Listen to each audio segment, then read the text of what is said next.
அன்பானவர்களே வணக்கம், வாழ்த்துக்கள். God bless you all. Iran மற்றும் இஸ்ரேல் என்கிற தலைப்பில் இந்த நாளில் இந்த வீடியோவில் ஒரு சில செய்திகளை நாம் பார்ப்போம்.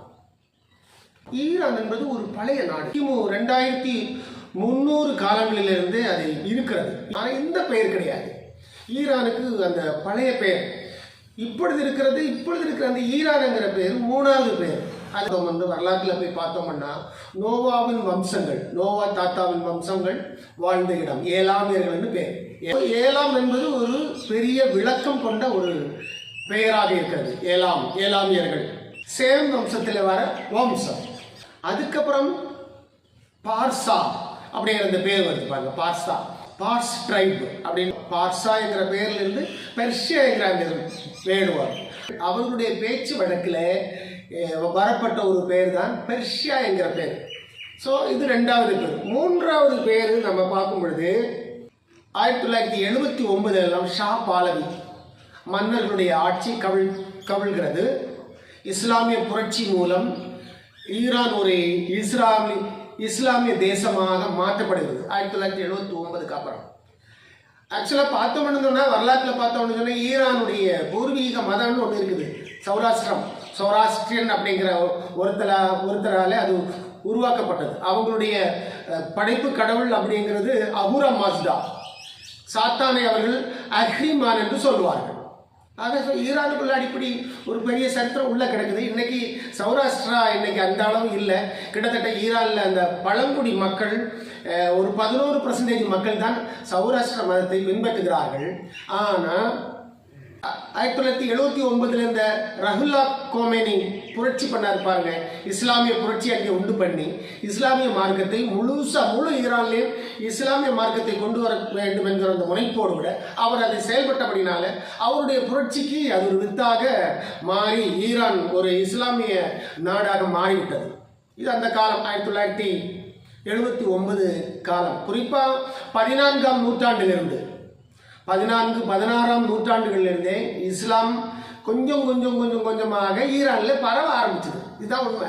14ஆம் நூற்றாண்டிலிருந்து அப்படி பரவி கிட்டத்தட்ட 600 ஆண்டு காலங்களில் ஈரான் ஒரு இஸ்லாமிய நாடாக அது வந்து மாறியது. இதுதான் அதனுடைய பூர்வீக வரலாறு.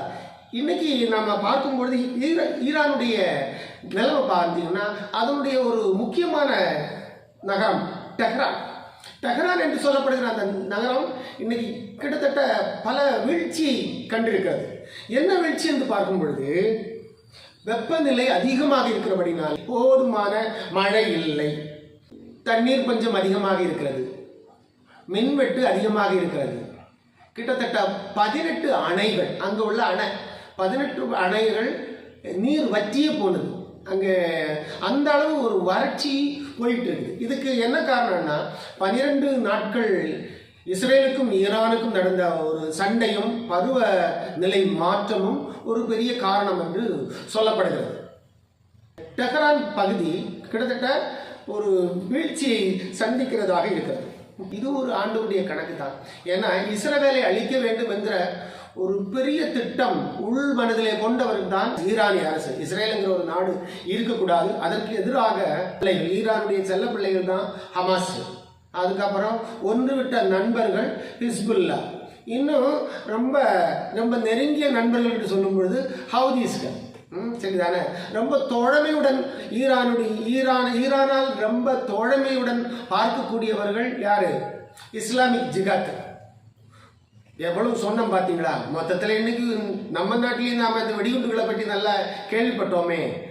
டெல்லி ரெட் ஃபோர்ட் வெடிகுண்டு பார்த்தீங்களா? அதையும் யார் செஞ்சா பார்த்தீங்களா? ஜெய்ஷே முகமது. அதுக்கு அந்த ஒரு இயக்கம் பாகிஸ்தான் மற்றும் துருக்கி நண்பர்களோடு கூட சேர்ந்து நம்ம நாட்டில் படித்த டாக்டர்கள் பாருங்க. டாக்டர் கையில் எப்பவுமே ஸ்டெதஸ்கோப்பு தான் இருக்கும்.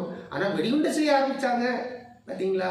இதில் இன்னொன்று என்னன்னா ரெட் ஃபோர்ட்டில் மட்டும் விடாமல் அந்த அம்மோனியம் நைட்ரேட் பார்த்தீங்களா எங்கே கொண்டு வச்சாங்க? ஸ்டேஷனில் கொண்டு போய் ஆய்வு பண்ணுறதுக்காகத்தான். அதை என்னென்ன கோணத்தில் என்னென்ன பண்ணியிருக்கிறாங்க ரிசர்ச். அதில் ஒரு ரிசர்ச் பண்ணலான்னு தான் ஸ்டேஷனில் கொண்டு போனாங்க. அங்கேயும் முடிச்சிச்சு பாருங்க. என்னத்த சொல்ல, இந்திய நாடே பரபரப்பாக அதை பற்றி பேசுகிறது இல்லையா? ஸோ இப்படிதான் நல்ல எண்ணங்கள் இல்லைன்னா இப்படிதான் நாடும் நாட்டு மக்களுக்கும் பாருங்க அது ஒரு பெரிய தீங்காக விளையும். ஈரானுடைய கதியும் அப்படிதான், இஸ்ரவேலை அழிக்க வேண்டும் என்று சொல்லி திட்டமிட்டபடினால இப்ப இயற்கையும் தேவனாகிய கர்த்தர் நிறுத்துகிறார் போல தோணுது. இன்னும் இந்த டிசம்பர் முடியறதுக்குள்ளாடி ஈரான்ல அந்த டெஹ்ரான் பகுதியில மழை பெய்யலைன்னா கண்டிப்பா ஈரானுடைய வீழ்ச்சி இன்னும் அதிகமாக போகும் என்பதில் சந்தேகம் இல்லை. ஈரானை பற்றி என்ன சொல்லுது பாருங்க. அந்த 7ஆம் என்கிற வார்த்தையிலே ஒரு தீர்க்க தரிசனம் இருக்குது. எரேமியா தீர்க்க தரிசி என்ன சொல்றாரு பாருங்க. நான் 7ஆமின் வில் என்னும் அவர்களுடைய பிரதான வல்லமையை முறித்து போட்டு அப்படின்னு இருக்குது. பார்த்தீங்களா 7ஆம், அந்த 7ஆம் என்கிற பேர் அப்ப ஆதி காலத்தில் உள்ளது. இப்ப ஈரான் பெர்ஷியாங்கிற பேர் காணாமல் போய்விட்டது. இன்னும் வருகின்ற நாட்களில் இஸ்ரேலும் ஈரானை தாக்குவதாக நாம் காண முடிகிறது. எல்லா அரசியல் நோக்கர்களும் அதை பற்றி பேசுகிறார்கள். அந்த ஃபோடோ அணுமலை நம்ம நாட்டில் இருக்கிறதெல்லாம் பருவமலைகள், பருவகாலத்து மலைகள் தான் நம்ம இந்தியாவில் நாம் வச்சுக்கிறோம். ஆனால் அவங்ககிட்ட இருக்க மலைகள் எல்லாம் என்னது? அணுமலைகள். ஃபோடோ, இஸ்பஹான், நட்டன்ஸ் அப்படிங்கிறது டெஹ்ரானிலிருந்து 220 கிலோமீட்டர் தொலைவில் இருக்குது. அது பெரிய ஒரு அணுமலை, அணு உலை, யுரேனியம் என்ரிச்மெண்ட் செய்யக்கூடிய ஒரு அணுமலை, அணு உலை. அதனுடைய ப்ராசஸிங் எல்லாம் பார்த்தீங்கன்னா பல கோடிகள். அதனுடைய ஆழம் பாருங்க, பூமிக்கு கீழே எத்தனை அடி ஆழம் பாருங்க. சுமார் 260 அடியிலிருந்து 328 அடி வரையிலும் அந்த ஆழத்துல தான் அந்த விஷயங்களை செய்கிறாங்க. ஏன்னா எந்த ஸ்கெட்ச்லேயும் ரேடர்லேயும் சேட்டலைட்லேயும் தெரியக்கூடாது என்பதற்காக அவ்வளோ அடி ஆழத்தில் கொண்டு போயிருக்கிறாங்க. ஆனால் அதெல்லாம் மொசாடு கண்டுபிடிச்சாங்க. இப்போ இஸ்ரேலுக்கு ஒரு சந்தேகம் இருக்குது. என்ன சந்தேகம் தெரியுமா? இந்த இஸ்ரேலும் அமெரிக்காவும் சேர்ந்து 12 நாள் யுத்தம் கடந்த 2-3 மாதங்களுக்கு முன்பாக அதை செய்தார்களா? அவர்கள் அதை செய்கின்ற காலங்களில் அவர்களுக்குள் இருந்த கிட்டத்தட்ட ஒரு 450 550 கிலோ வரையிலும் உள்ள யுரேனியத்தை அவர்கள் எடுத்து பாதுகாப்பாக வேறொரு இடத்துல அதை ஷிஃப்ட் பண்ணாங்க, மாற்றி வைத்திருக்கிறாருங்கிற ஒரு தகவல் கிடைத்தபடினாலே இஸ்ரேல் இன்னும் ஈரானை தாக்க வேண்டும் என்கிற ஒரு மும்முரத்தில் இருக்கிறது. அதாவது யுரேனியம் ஒரு 5% அதை என்ரிச்மெண்ட் பண்ணாங்கன்னா அது நல்ல விஷயங்களுக்கு பயன்படுத்தப்படுகிறது தான். நல்ல விஷயம் என்று சொல்லும் பொழுது குறிப்பாக மின்சாரம் எடுப்பதற்கான அந்த விஷயங்களுக்கு பயன்படுத்தப்படும். அதே யுரேனியம் அது என்ரிச்மெண்ட் மீண்டும் மீண்டும் மீண்டும் ஒரு 80-85-90% அது வளர்ந்து வந்துச்சுன்னா அது அணுகுண்டு தயாரிப்பதற்கு அது பயன்படுத்தப்படும் என்று சொல்லப்படுகிறது. ஸோ ஈரானிடத்தில் இப்பொழுது அவர்கள் என்ரிச்மெண்ட் அதாவது ப்ராசஸ் செய்து வைத்திருக்கின்ற அந்த யுரேனியம் என்பது கிட்டத்தட்ட ஒரு 13 அணுகுண்டுகளை செய்யக்கூடிய அளவில் அவர்களுக்குள் இருக்கிறது என்கிற ஒரு நம்பிக்கை இஸ்ரேல்கிட்ட இருக்குது, அமெரிக்கிட்ட இருக்குது. ஆகையினால ஈரானை இஸ்ரேல் தாக்கக்கூடும். அப்படி ஈரானை இஸ்ரேல் தாக்கிச்சேன்னா இந்த முறை தாக்கும் பொழுது ஒருவேளை இதுவே பெரிய 3ஆம் உலக மகா யுத்தமாக கூட மாறுவதற்கு வாய்ப்பு இருக்குது. காரணம், இந்த முறை 2வது முறை இஸ்ரேல் ஈரானை தாக்கிச்சேன்னு சொன்னால் கண்டிப்பாக ரஷ்யாவுடைய மனம் எப்படி இருக்குன்னு சொல்ல முடியாது.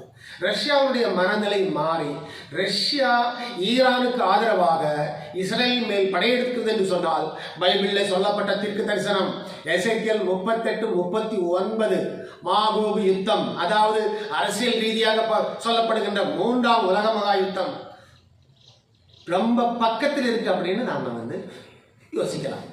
சரி, கடைசியாக இஸ்ரேலை பற்றி சொல்றேன் பாருங்க. இஸ்ரேலுங்கிற ஒரு நாடு பார்த்தீங்களா? குட்டி நாடு. கொஞ்சம் யோசிங்களேன். இஸ்ரேலை பற்றி பைபிள் என்ன சொல்றது தெரியுமா? பறந்து காக்கிற பட்சி போல தேவனாகிய கர்த்தர் இஸ்ரவேலின் மேல் ஆதரவாக இருப்பாருங்கிற இன்னொரு தீர்க்க தரிசனம். இன்னொரு தீர்க்க தரிசனம், உனக்கு விரோதமாக உருவாக்கப்படும் எந்த ஆயுதமும் வாய்க்காத என்பது அடுத்த தீர்க்க தரிசனம். சிங்கத்துக்கு ஒப்பாக இருப்பார்கள் என்று சொல்லி அடுத்த தீர்க்க தரிசனம். காண்டா மிருகத்துக்கு ஒப்பான பலன் அவர்களுக்கு உண்டு என்பது அடுத்த தீர்க்க தரிசனம். உன்னை சபிக்கிறவன் சபிக்கப்பட்டவன், உன்னை ஆசீர்வதிக்கப்பட்டவன் என்பது அடுத்த வாக்கு தத்தங்கள். இப்படி நிறைய இருக்குது. ஒன்று மட்டும் உங்களுக்கு சொல்ற மாதிரி, ஒரு குட்டி நாடு எத்தனை யுத்தங்களை செய்து பாருங்க. 1948 அவங்களுக்கு நாடுங்கிற ஒன்று சுதந்திரமாக கிடைத்த நாளிலிருந்து 1948 மே மாதம் 14 சுதந்திரம், 15ஆம் தேதியிலிருந்து யுத்தத்தை ஆரம்பிச்சாங்க. இவங்க ஆரம்பிக்கல, தானா வந்துச்சு. வர யுத்தத்தை விட முடியாது, எதிர்த்து நின்னா தானே இஸ்ரேலுங்கிற ஒரு நாடு அங்கே இருக்கும். சரிதானே? அப்படித்தானே? நீங்களே யோசிங்களே. வர யுத்தத்தை சரி அவன் யுத்தம் பண்ணிட்டு போட்டோன்னு சொன்னா என்ன ஆகும்? நாடு அங்கே இருக்காது. அதனால தங்களுடைய இருப்பிடம், தங்களுடைய நாட்டை காப்பாற்றுவதற்காக இந்த நாள் வரை அவர்கள் யுத்தத்தை செய்து கொண்டிருக்கிறார்கள். ஆனால் ஜெயித்து கொண்டிருக்கிறார்கள். இது தேவனாகிய கர்த்தருடைய திட்டம். இதை நீங்க புரிஞ்சுக்கிடுங்க. ஸோ வருகிற நாட்களில் இஸ்ரேல் ஈரான் யுத்தம் கண்டிப்பாக நாம் எதிர்பார்க்கலாம். அது இந்த வருஷம் முடிகிறதுக்குள்ளாடி நடக்குதா, இல்லை நெக்ஸ்ட் இயருக்கு போகுதா? இனிமே யுத்தம் அப்படியே கொஞ்சம் ஓயரமாக இருக்கும், மறுபடியும் ஸ்டார்ட் ஆகும். ஏன்னா முடிவு எட்ட வேண்டிய வேறு நிலை இருக்கிறது. தேவனாகிய கர்த்தருடைய திட்டம் கொண்ட தீர்க்க தரிசன நிறைவு கொண்ட அப்படி எட்டி பிடிக்க வேண்டிய வேறு விஷயங்கள் இருக்கிறபடினாலே யுத்தங்கள் விடாது. கடைசி பகுதியில் நாம் வந்துட்டோம் பிரியமானவர்களே. நன்றிகள். God bless you all. Thank you all.